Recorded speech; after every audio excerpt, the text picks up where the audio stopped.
Виждате ли вие ето такива страхотни, вкусни тиквички, този приятен загар, вкусът на лятото. Тогава гледайте цялата рецепта до край. Здравейте, мили хора! Тиквички! Сега е сезона на тиквичките и аз ще приготвя една страхотна рецепта. Как точно ще я направя? Гледайте! Така, за рецептата от тиквички какво трябва да направим? 2 тиквички ни трябват, средно големи, да сме си ги измили и да ги нарежем по дължина на тънко. Махаме им капачетата и режем по дължина на тънко.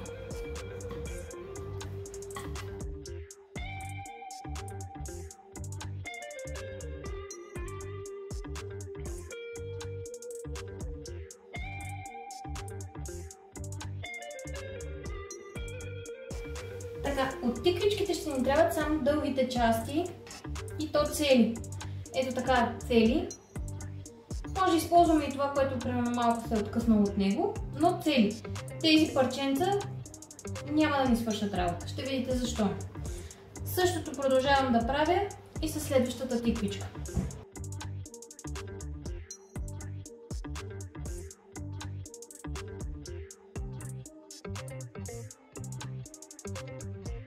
След като сме си нарязали тиквичките, ще ги сложим за малко в варяща вода.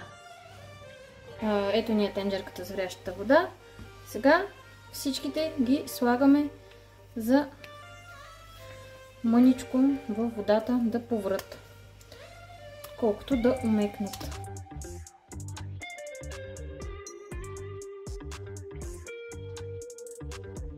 Така, оставяме ги. Докато тиквичките ни се варят, ще си направим една смес, която ще ни е нужна за овалване на самите тиквички, след като са готови от водата. Тук съм сложила малко зехтин, но ми се вижда, че е малко, така че ще долея. Идеята е, че после всяко едно листче от тиквичката ще го овалваме в тази смес от зехтин, черен пипер и аз ще сложа пушена сол, тъй като ми се иска да има един така по-екзотичен вкус, като на барбекю.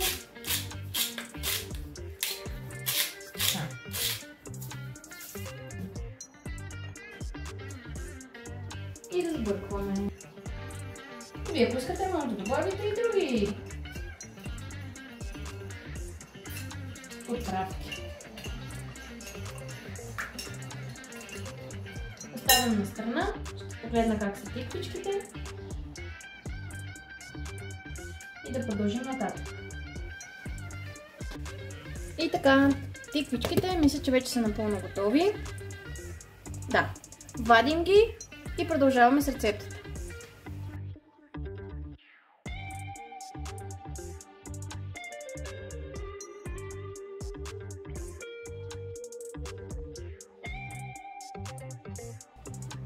Така, извадихме тиквичките. Следващата стъпка е да ги подсушим. Аз съм си подредила тук един салфетчици и ще ги подсушим.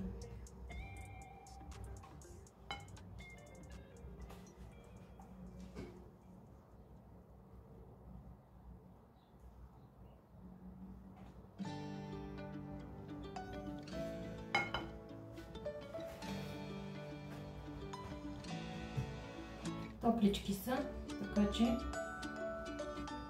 внимавайте.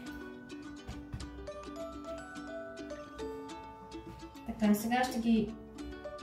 Следващата стъпка е да ги потопим в сместа, която си приготвихме от зехтина, а след това да ги оваляме в галета.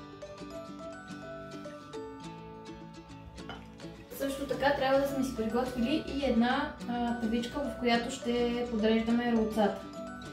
Аз съм си я предварително намазала с зехтин. Така, ще си я сложа където думам. Сега взимаме тиквичката, овалваме я в сместа с зехтина, след което я прехвърляме в калетата или хлебните трохи. Когато е готово,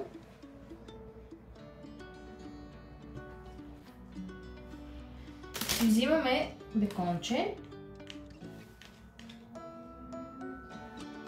ето го, слагаме го върху тиквичката.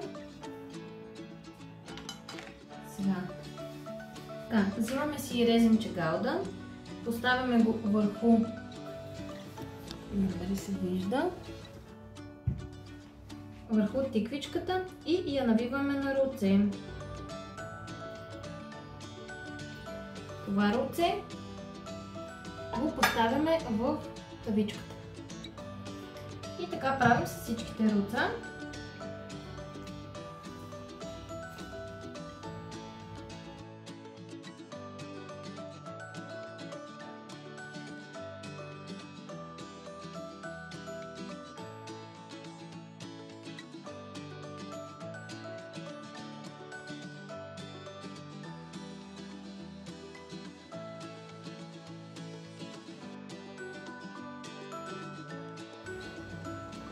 Така, и последното рълце завивам, слагам в... Ето. Така трябва да ви изглежда. Отгоре посипваме малко зехтин и печем на 180 градуса предварително загрята форма за около 15-20 минути.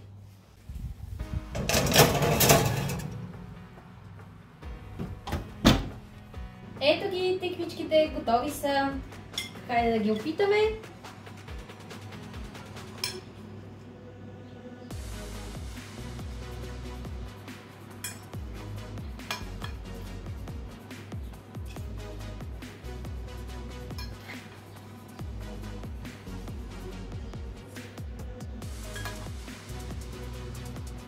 Да ви е сладко.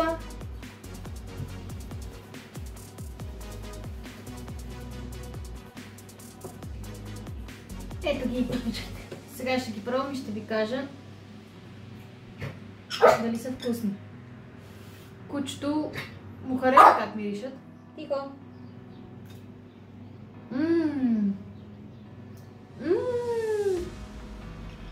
Уникални са. Изчакам ги да изтинат и ги умитам.